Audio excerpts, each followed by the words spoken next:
Hello everyone and welcome to Slash Film Daily for Wednesday, November 7th, 2018.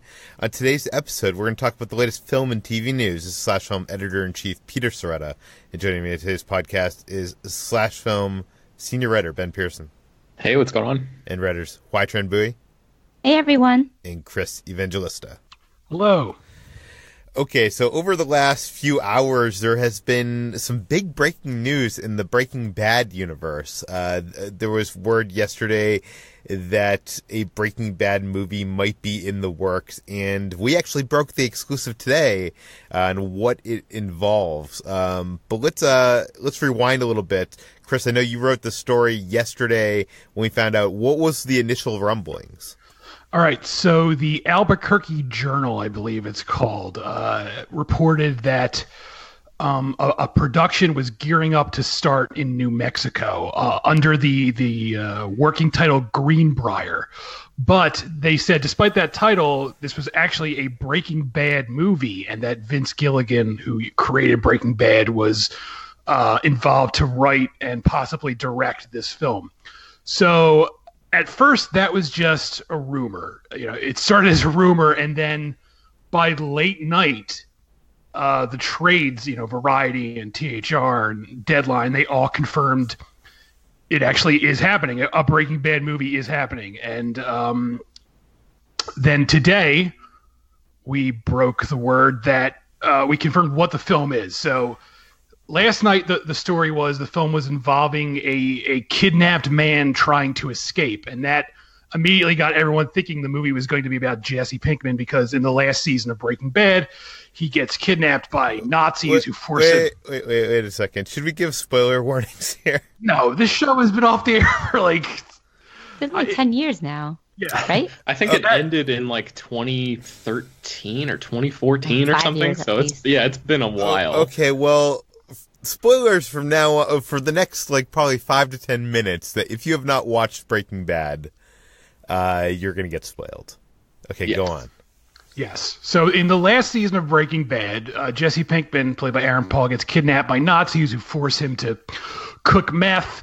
And eventually he escapes because Walter White, played by Bryan Cranston, shows up and kills all the Nazis with a robot machine gun that pops out of his car. Walter White dies because he gets shot in the fray, and Jesse drives away, and he's laughing maniacally because he's finally escaped. So that, when this word broke that the film was going to be about this kidnapped man, almost everyone assumed, maybe the movie is about Jesse. So today we confirmed that is indeed what the film is about. It's about Jesse after he gets away. So the film is basically a sequel to the series, and Aaron Paul is coming back to reprise the role of Jesse. And then after that broke, word came from Bryan Cranston, who of course was starred in the show, that yes, there is a Breaking Bad movie happening, but he's not sure if he's in it or not. He said he hasn't read the script yet, he hasn't been offered the script yet, but he has talked to Vince Gilligan about the film, and if Vince Gilligan asks him, he will come back. Of course, it's not clear how that's going to work because his character is dead, so it could always be. Aren't there some people that are theorizing that he actually isn't dead? Do we not have it? It's been a while since I've watched that finale, probably when it aired. He's dead. He's dead? I mean, he gets shot and he falls on his back, and the camera zooms out with him laying lifelessly on the ground.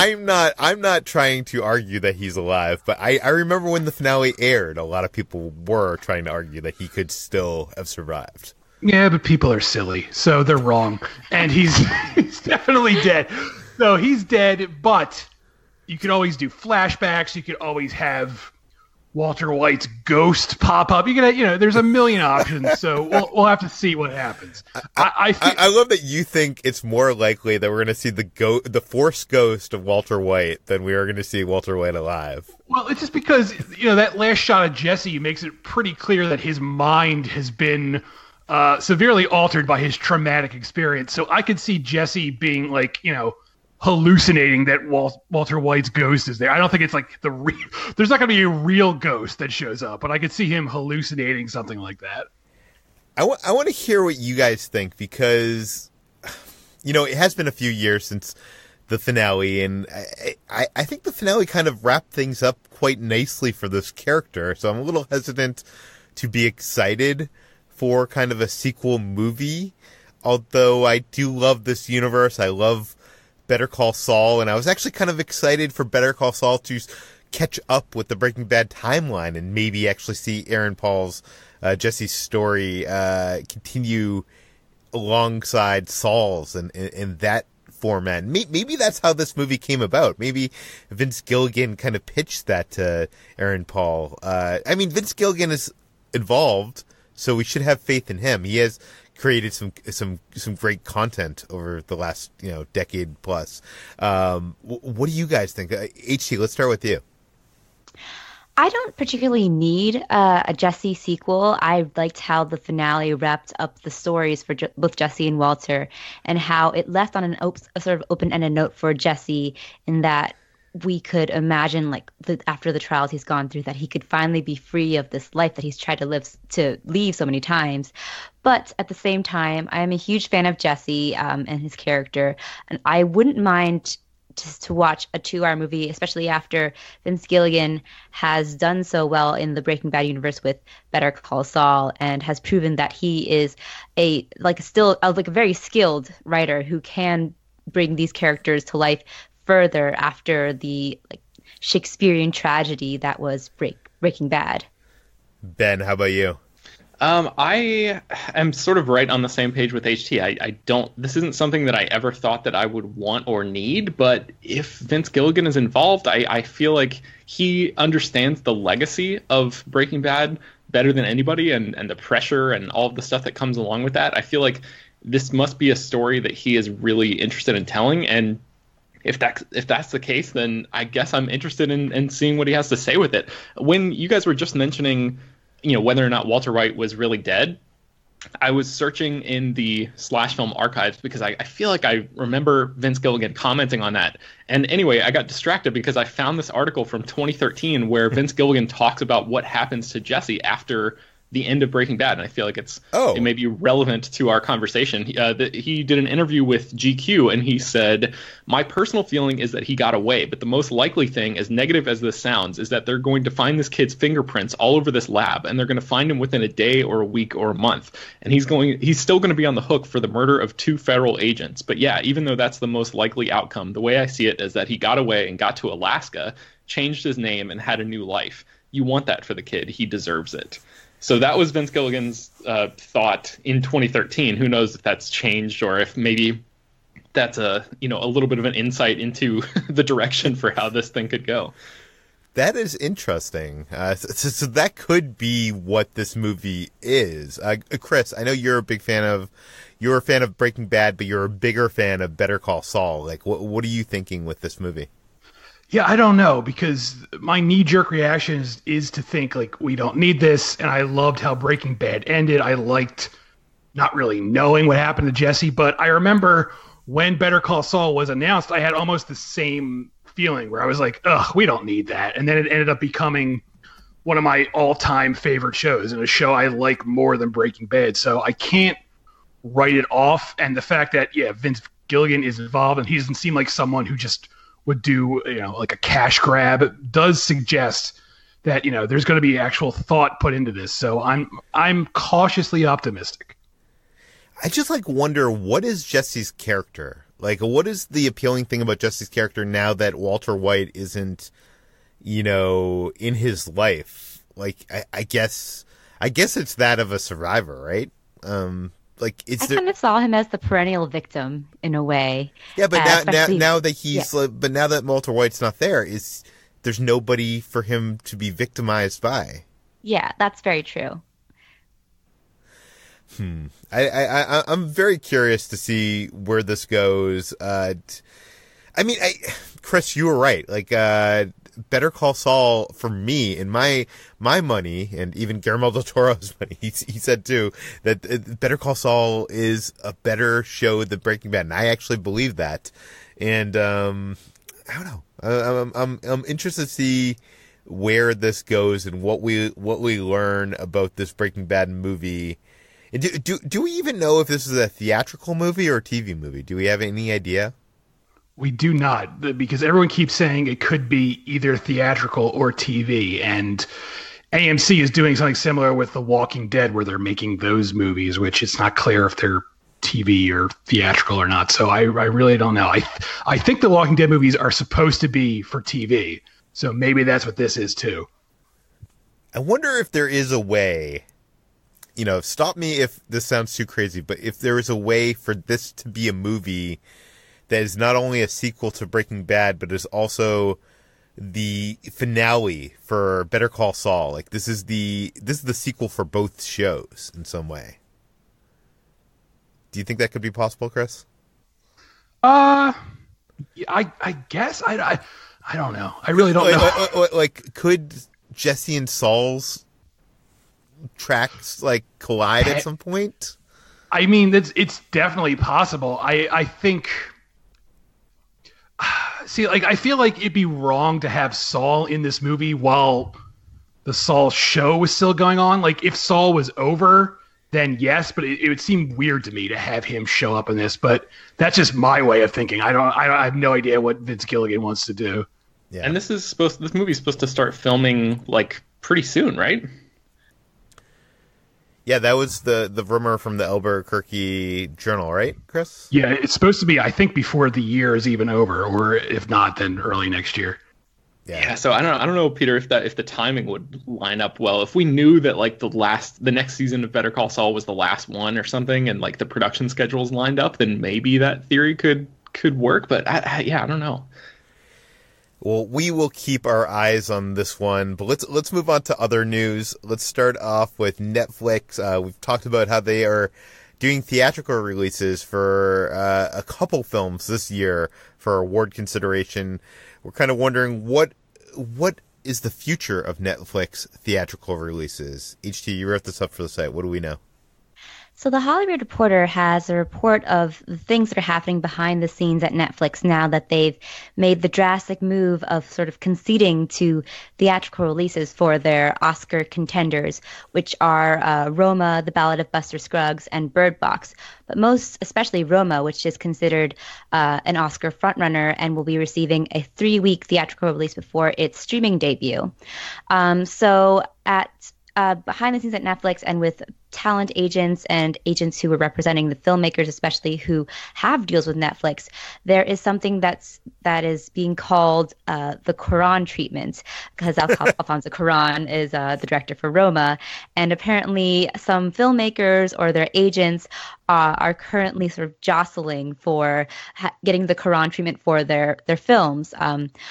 My client needs the Cuarón treatment, or etc. So we've seen A-list filmmakers like Martin Scorsese, Guillermo del Toro, Steven Soderbergh, and Michael Bay having these deals with Netflix and are possibly reconsidering their current deals with their films go straight to Netflix and have the day and date releases. But now it's possible that if these films are in contention for an Oscar, they could have a theatrical prospect, which is what most directors ultimately want for theatrical releases, according to an agent who spoke to The Hollywood Reporter.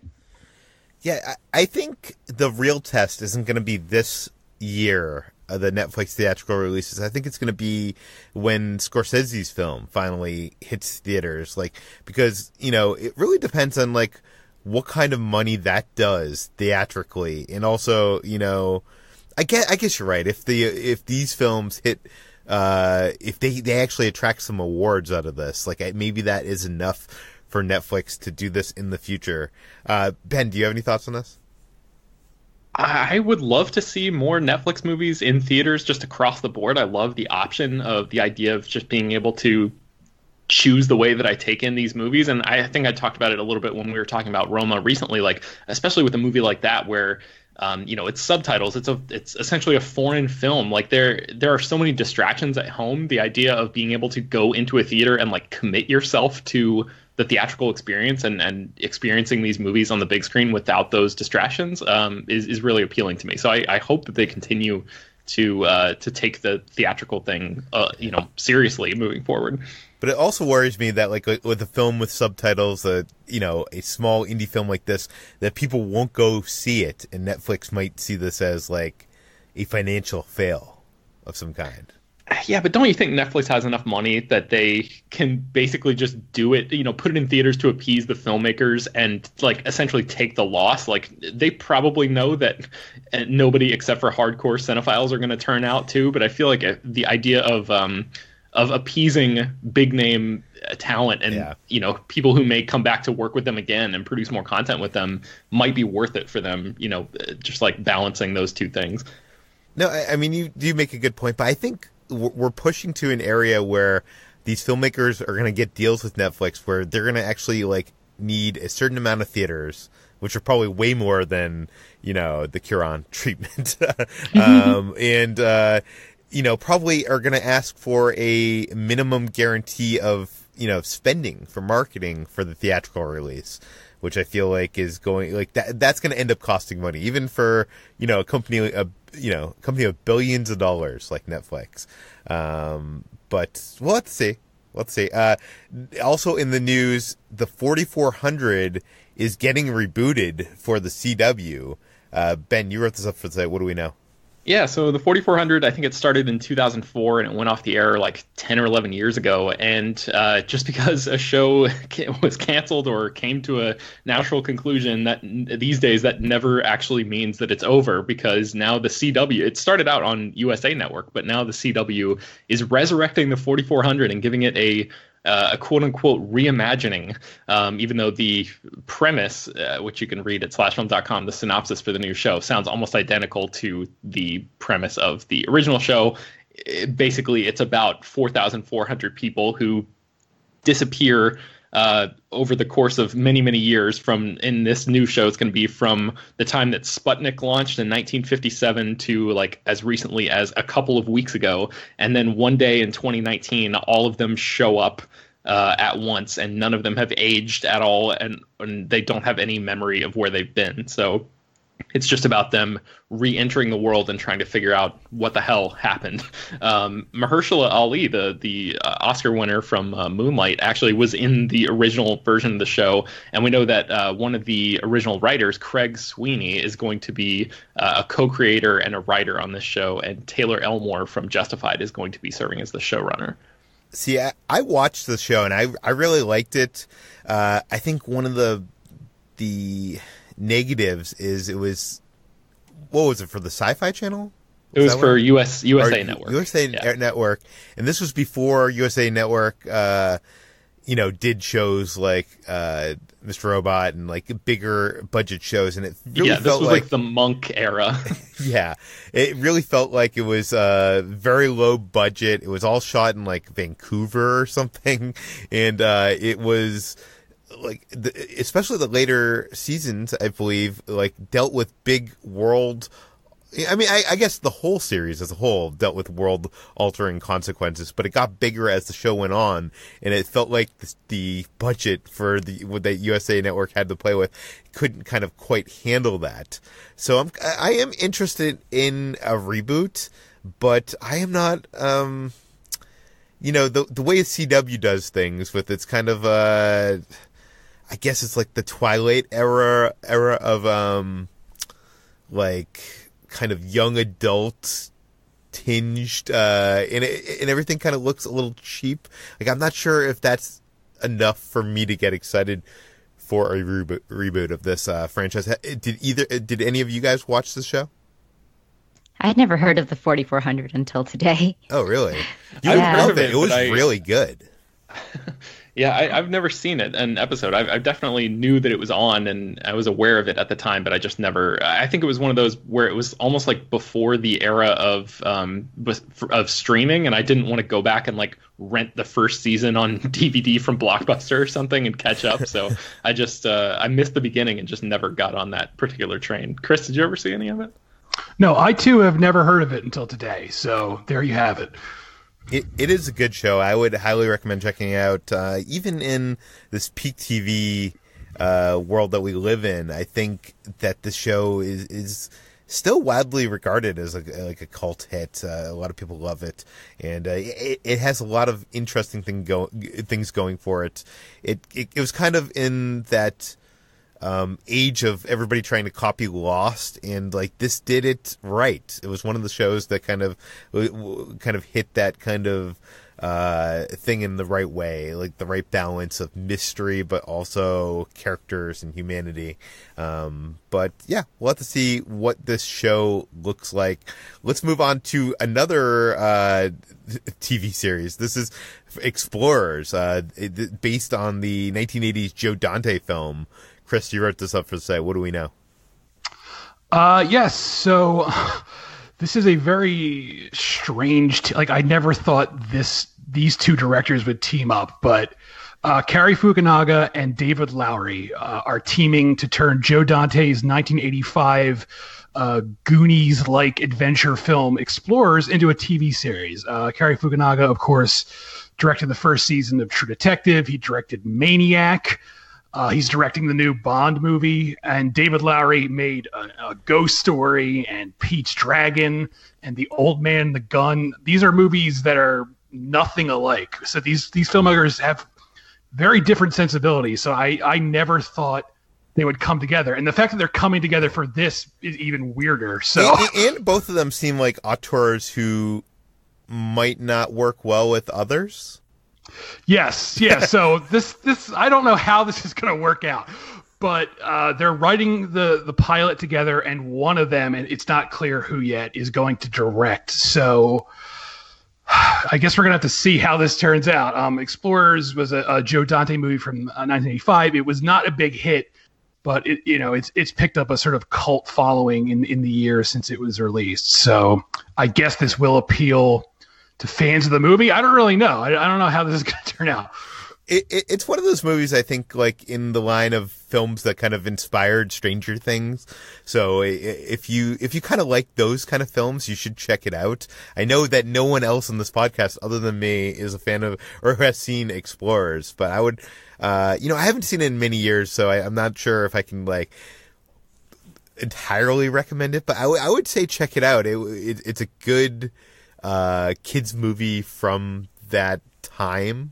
And if you haven't, I think Chris in his article embedded the teaser trailer for that movie, which I think is like almost 2 minutes and shows not even a frame of film from the movie. It's just it's one of the best teaser trailers, I think. I once did a roundup of the best teaser trailers of all time for the site, and I included the Explorers. It's just so good. But HT, I know you have not even heard of this film before this news broke. Does any of this get you excited for like going back and checking it out, or like it's just we're in a Stranger Things world where like we don't need to even go back to the source material? Oh, I do like going back to the source material, and every now and then I like looking at all the homages that series like Stranger Things and other sort of 80s riffing titles go back to. So I probably would check it out at some point. I'm also intrigued by the combination of Cary Fukunaga and David Lowery, who are two auteurs who I like. I don't know if I'll like them together, and I wonder what'll happen. Which one do you think will walk off this project first? I think Fukunaga, honestly. Yeah. But I was going to ask you, because there was a couple days ago you wrote the story.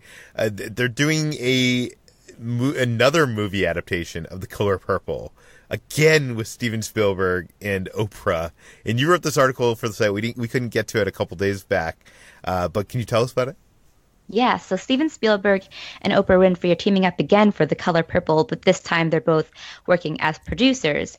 And this time The Color Purple will be a musical. So it's based off of The Color Purple musical that was written by playwright Marsha Norman and with music and lyrics by Brenda Russell, Ali Willis, and Stephen Bray, and when it hit Broadway in 2005, earned 11 Tony nominations and even more Tony nominations when it was revived in 2016 with Cynthia Erivo in the starring role. So it's a Broadway stage musical that has had lots of success and will now make its way back to the big screen in a sort of circular fashion with Spielberg, Winfrey, Quincy Jones, as well as Broadway vet Scott Sanders teaming up to produce the feature adaptation. Now, I haven't seen The Color Purple in many years, but I remember not being a big fan of it. I'm a big fan of Steven Spielberg, but I'm also, a white male. And I probably saw this before, being more cultured and appreciating such films. So I'm wondering, what are your guys, does any of you have an attachment for this film, the original film? This is one of the few Spielberg movies that I have not seen yet, which there are still a few, like this and Always, I think I still haven't seen. There might be like one or two others that I haven't gotten around to. So I am not up to date on the story of The Color Purple, but I do really like Cynthia Erivo. I had a chance to talk to her a little bit when I was doing some interviews for Bad Times at the El Royale, and I think that would be really cool if she were able to make the jump from the stage back to the screen and reprise that role in a movie. That would be pretty cool. Yeah, she is fantastic. Chris, have you seen it? Yeah, I saw the original film. It's okay. It's not my favorite Spielberg. I do think he had the best intentions when making it, but I do think he maybe wasn't the right person to tell that story. I've heard. I never saw the Broadway musical, but I've heard songs from it, and the songs are fantastic. So I'm not entirely against this idea, especially if Cynthia Erivo comes back and plays that role again. But I guess I don't know. I've seen a lot of backlash to this film from people of color, so I don't know if this is a good idea or not. HC, do you have any thoughts on this? Yeah, this is one of the Spielbergs that I haven't watched yet, there's no writer or director yet attached to this, so Spielberg probably won't be taking his hand at helming it again. But I am intrigued if Cynthia Erivo were to reprise her role, because she's starting to sort of make her rise as a movie star after Bad Times at the El Royale and the upcoming Widows. So I would be really intrigued to see if she were to be attached, and if her kind of rising star power would help bring this movie to light. And hopefully with a director of color this time, and maybe with a writer who has a greater sense of what this story plays into, like, the culture right now. What if Spielberg is trying to be the first director who does 2 movie musicals in one year? That would be, that would be very in line with Spielberg too, because he works like a workhorse sometimes. Yeah. Okay, let's move on to our final story, and that is Paddington 3 is in development, but not with the same director. Ben, tell us about it. Yeah, so Paddington 3 is officially in the works, but it sounds like director Paul King, who directed the first and second movie in the Paddington franchise, which I can't even believe that there's a Paddington franchise, but these movies are so good. So I was shocked that Paddington was able to turn into like one of the best running film series that we have right now. But that's the world we're living in. But producer David Heyman, who is also producing the third movie, said, "I don't think Paul King will direct the third. He did the first two. He and I are working on another project together. We haven't got a script yet. We've got a treatment, which we're still working on. Paul's involved in it. I want him to be involved in it because I think he's such a significant voice, but I don't think he'll direct. He worked on the idea with Simon Farnaby and Mark Burton, and then they develop it and come back for more. Then it'll get written, and Paul will come in and stir it up a little bit. So it sounds like Paul King will still be involved, but not directing. Simon Farnaby, co-wrote Paddington 2, so that's good. I actually like Paddington 2 a little bit more than the first movie, so that's a good sign. And Mark Burton, this is the first time that we've heard his name associated with this franchise. He's the guy who wrote a bunch of Aardman animations movies, like Shaun the Sheep movie, Early Man, and Wallace and Gromit, Curse the Were-Rabbit. So that's an interesting writing pairing. I don't know if they'll be able to replicate the same magic that Paul King was able to do, as a writer or co-writer and a director on those first two films, because, like I said, those first two movies are just so delightful. I don't know. It's going to be tough. He leaves big shoes to fill. The thing with the Paddington movies is it's not a franchise that works because of the character or the story. It works because of the execution and the tone, and it's such a small runway, and it was landed so well. And I'm very skeptical someone else coming in. HT, do you have any thoughts? Yeah, I think it's a huge loss to have Paul King not in the third one because he injected the first and especially the second with such vibrancy and liveliness and was, I think, one of the primary parts of what made Paddington 2 especially work so well, in addition to Sally Hawkins, who's great in the movie. But I don't know. It feels like there's big shoes to fill with Paul King leaving. I don't know if anyone else can pull off the balance of just like family friendly zest and just like visual delight that he pulled off. For sure. HT, where can people find more of your work online? You can find me every day at slashfilm.com, and I'm on Twitter at HTranBuoy. Ben, where can we find you? I am also at slashfilm.com. You can find me on Twitter at Ben Pears. And Chris, where can we find you? Also slashfilm.com, and I'm on Twitter at Evangelista413. You can find me at slashfilm on all social media. You can find this podcast on iTunes, Google Play, Overcast, Spotify, all the popular podcast apps. You can find all the articles we talked about today on slashfilm.com. Actually, yesterday, guys, I was at the Magic Castle, and someone came up to me and was like, "Are you the Daily guy?" Didn't even know the website. Just listened to the podcast and overheard me talking. So I thought maybe he thought you were Michael Barbaro from the New York Times podcast, The Daily. Oh, no. He pulled out his phone and showed me the logo on his Apple podcast app, which is kind of cool. And he was like, he was upfront. He was like, I don't listen to all the whole episodes.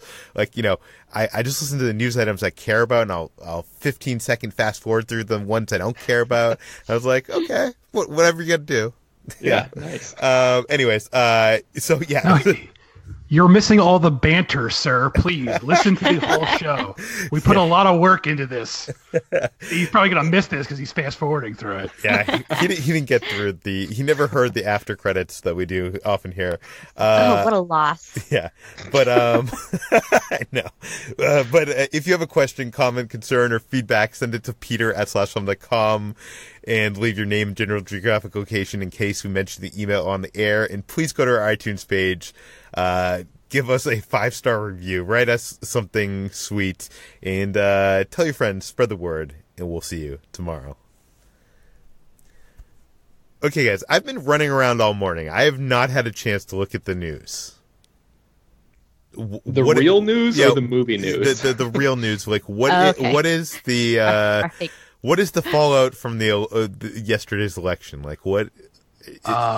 Everything is bad, and we flipped the house, though. Yes, there's everything's bad, but we got the house. Yeah, everything is getting the house is good. Donald Trump is still president, so it's not that good. That couldn't have been changed yesterday. You never know. Stranger things have happened. Like he won. So. I just saw, like, right before we started recording that he asked Jeff Sessions to step down. So that probably means that he's going to go after Mueller and try to stop the investigation in some way. I don't know. It seems like a lot of shit is probably going to start happening very soon. So yeah, he fired Sessions over a tweet, which is a classic Trump move. Classic Trump. Someday we're going to be like looking back at this and we'll have a laugh. We'll be like, remember when the president would fire people over Twitter? I don't know about that, Peter. We'll all be skeletons. When our skins are burning, like when our skin is burning off and we're like melting in a giant dumpster fire, we'll look at this and laugh when our skin wasn't burning. Yes, our radiated bones will have a good chuckle.